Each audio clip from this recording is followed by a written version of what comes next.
这就是传说中的倚天屠龙刀，二者合璧即可号令江湖。江湖中人为他丧命者甚多，此二剑更可以击退绝顶高手，还可与天外磁石产生链接。用此剑，武功更是如虎添翼，一人可单挑2名绝世高手。这部电影魔改《倚天屠龙记》，宋青书竟然杀了周芷若，夺取了九阴真经，还偷学了九阳神功，张无忌都不是他的对手。电影一开始，曾经在武林中掀起一场风波的倚天剑和屠龙刀，终于被明教教主张无忌封存，而藏在2神器中的九阴真经被峨眉派的掌门周芷若保管，九阳真经被明教张无忌保管。为防被奸人所得，故将秘籍焚毁，将秘籍刻在少林3重峰密室中，为防武林败类习得九阳真经，将后3章心诀隐藏在光影里。至此，武林终于得一时平静。而此时的朱元璋已登基为帝，特派来使臣将张无忌召进宫。然而张无忌一众人等才刚走，就有一鬼祟老和尚潜入密室，躲避开了金毛狮王的袭击，暗中练习九阳真经。此时的张无忌刚刚进入皇宫，就碰见一蒙古挟持刺杀皇上，只是为了要让皇上退兵蒙古。张无忌连忙出手对上该刺客，与刺客交手，2人亦平分秋色，2人各自摘取对方腰间玉佩，并相约天山第一洞换回玉佩。原来此人便是蒙古神鹰铁真。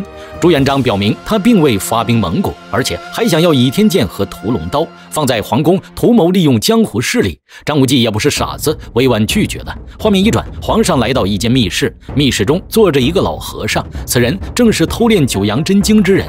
只见他将脸皮撕开，正是宋青书。原来之前都是2人的阴谋，将张无忌引开，为偷学九阳真经。这天，宋青书找到周芷若，假装被张无忌的九阳真经所打伤，意在用苦肉计骗取九阴真经。经书出现，宋青书便立即动手，最后在刀上抹毒，杀死周芷若。而朱元璋负责让人假扮明教之人，杀害蒙古人，嫁祸给明教。正巧张无忌应约来到天山，机缘巧合之下救了蒙古公主。而此时铁真回来，误会张无忌，这时突然冲出一群人，2人带着公主逃走，不料掉入一个深洞。3人在此发现一个神秘地宫，这个地宫很是神奇，突然地上冒出了几个颜色光柱，人一旦进入其中就被人看不到。公主和铁真不小心被吸了进去，张无忌飞身来到雕像前，不小心触碰雕像上的剑，猜测机关应该是在石像之上，于是转动苹果放出被困的2人。铁真不小心触碰了雕像机关，3人误打误撞找到出口逃出，结果在外面发现一伙明教弟子。张无忌上前对暗号，发现对不上，一个蒙面人自称是教主张无忌，铁真直接出手与蒙面人对战，张无忌也连忙帮铁真打架，发现对方用的竟然是九阴真经。张无忌立即赶往无忧谷查探，此时的峨眉弟子早已被人调包。此时身边众人突然开始发难，2人有点丈二和尚摸不着头脑，发现周芷若已经死去，还被偷袭身中，天落地煞。铁真带着张无忌逃出无悔谷，张无忌让铁真快放出信号弹，轻易伏王，直接对铁真动手，其他人则赶紧为张无忌疗伤。铁真此时也反应过来他的身份，张无忌赶忙拦住几人。铁真急问张无忌为何侵犯蒙古，张无忌解释此事定然有误会，可因他之前的隐瞒，铁真不信。张无忌此时也无言以对，铁真觉得汉人心眼子太多了。张无忌吩咐左使尽快去查清。铁真回去后对公主说明此事，公主不信无忌做出这种事情，找到张无忌想问清楚其中缘由。2人经过一番交谈，解开误会之后，让左使和不老送公主回去。但在中途突然飘来一阵绿烟，众人中毒受到埋伏。此时铁真来明教要接回公主，张无忌说早已将公主送回。结果2人回到住处也不见公主，铁真认为被骗，直接就动起手。此时一个红衣人突然闯入其中，他来就是为了将铁真给引走。红衣人将铁真带到一个水潭，发现公主被困在一个笼子中。宋青书利用公主胁迫铁真去将倚天剑和屠龙刀偷来给他，铁真自然是看不上这种行径，直接就持剑与宋青书打了起来。宋青书偷偷习得2本绝世秘籍，即便对上蒙古神鹰也不怵。宋青书向铁真发出最后通牒，铁真又不傻，岂能不知这是计？可是公主在人家手里，能咋办？宋青书利用烟雾将公主带走，铁真别无他法，为了救回公主，只能来到明教去偷屠龙宝刀，自是不容易，被明教护法所拦。铁真大言不惭，要借倚天剑用，护法觉得这小子指定没睡醒，接着2人便直接来了个痛快。此时密道中冲出明教之人，众人开始联手对付起来铁针。蒙古神鹰铁针功夫不是盖的，一人独占数人，丝毫不落下风。利用吊灯来到倚天剑屠龙刀旁，抱住一刀一剑就想飞身逃走。此时张无忌等人也都赶过来，告知他杀蒙古人的是宋青书。铁针并未听说过此人，又告知朱元璋图谋武林之事。铁针打算这就离开，换回公主。无忌让福王他们拿来真的刀。宋青书决定聪明，假的骗不了。随即铁针拿到真的倚天屠龙，铁针将倚天屠龙交于宋青书，也验证了他就是宋青书。宋青书倒也不避讳，得意得很。铁针忒看不上宋青书小人行径，宋青书就让他看看什么是小人，派出手下一起朝铁针围攻而去。宋青书的人假意逃走，铁针急忙上前救出龙里公主，结果发现公主是人假冒的，并且趁机出手下毒暗算铁针。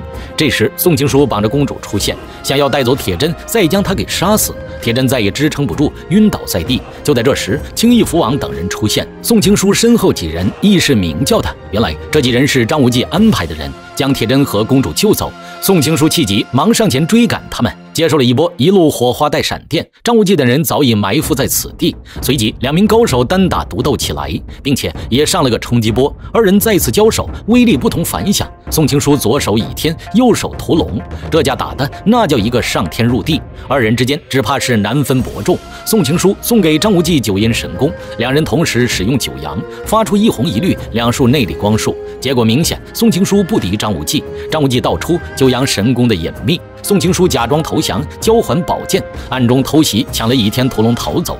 张无忌立即派福王去少林寺向义父金毛狮王报信，结果发现金毛狮王发起疯来，他在密室外对众人大打出手。这时张无忌带着众人赶来，无奈用九阳神功打伤金毛狮子，得知宋青书已经在里面修炼，让众人赶快进去阻止他。这时密室突然爆炸，从中冲出一个人影，待众人看清，这居然是宋青书。此时他已变回阴阳同体之人。宋青书的阴阳合璧功力大增，只见一个转身发出蓝色光波，更是利用倚天屠龙大开杀戒。这还不过瘾，还要发出光波杀，发出内力将众人打伤。张无忌和铁针连忙合力出手，宋青书跳进山洞，张无忌和铁针二人紧随其后。他用周围壁画隐身偷袭两人，三人在山洞中那是左轰右炸，九阴九阳合璧真是厉害，竟可分成两人对战他们两人。接着宋青书恢复不拉眼形态，三人又再一次的较量了起来。宋青书1对2，感觉游刃有余。铁针和张无忌两人纷纷受伤，金毛狮王和福王拖住宋青书，让人带着张无忌赶快逃走。之后宋青书带领10万官兵围剿明教总坛，明教弟子全没。此时铁针想到当时的神秘地宫，二人去寻找破解九阴九阳合璧。两人来到地宫，不慎触发机关，接着二人被吸进一间密室，发现此人早已算出江湖浩劫，并在100年前留下破解之法。铁针手中的宝剑就是钥匙，铁针将剑柄插入一孔洞中，两人瞬间就被吸到墙上过电，打通全身经脉，功力大增。又将剑身插入旁边孔洞，发现密室中央的水晶浮起来，露出底下武功秘籍天竺九式。两人在此修炼至功法大成，练成后可拜九阴九阳合璧。张无忌和铁针直接杀入皇宫，宋青书1对2，根本一点不怵。二人联手对宋青书发起光波，宋青书再次化身阴阳合体状，而张无忌和铁针也联手直接使出了天竺九式。宋青书不敌，带着皇上逃走，二人杀了皇帝逃走。就在此时，龙椅后打开一扇门，然后从里面走出来2个人。原来刚才死的是皇上的替身，而这宋青书显然还有杀手锏。接着二人又重新回到了密室，只见密室池中出现一个怪人，此人就是宋青书隐藏的底牌。天山中，张无忌和公主等人告别，张无忌忧心忡忡，不信皇帝死掉。此时宋青书直接闯入了聚会，张无忌和铁针来拦住宋青书，但不料地下突然窜出一人，一剑刺伤张无忌，两人很是小心，面对面站立，负责对方的背后方。宋青书怎能轻易让他们如愿？地下的怪人也冲出刺伤两人。张无忌发现怪人是凭嗅觉找人，张无忌两人用计杀死怪人。宋青书又再一次阴阳合璧了。张无忌二人本想使用天竺九式，但因为受伤发不出威力，两人只能放弃，逃到神秘地宫，利用地宫的机关牵制宋青书。到了他们的地盘，宋青书不熟，之后，眼动机关顿时光柱飞舞，三人这一次站在光波上交战，最终影响太强，将地宫给炸毁。而由于2块磁石的原因，将倚天剑和屠龙刀吸走，宋青书也直接再次现出真身。张无忌和铁真2人联手，将宋青书打得那是狼狈不堪。宋青书见大势已去，连忙投降，并用皇上来换取自己的人头。2人轻信，结果导致铁真被伤。张无忌连忙去救，出手不留情，铁真、宋青书一同随宫殿炸毁了。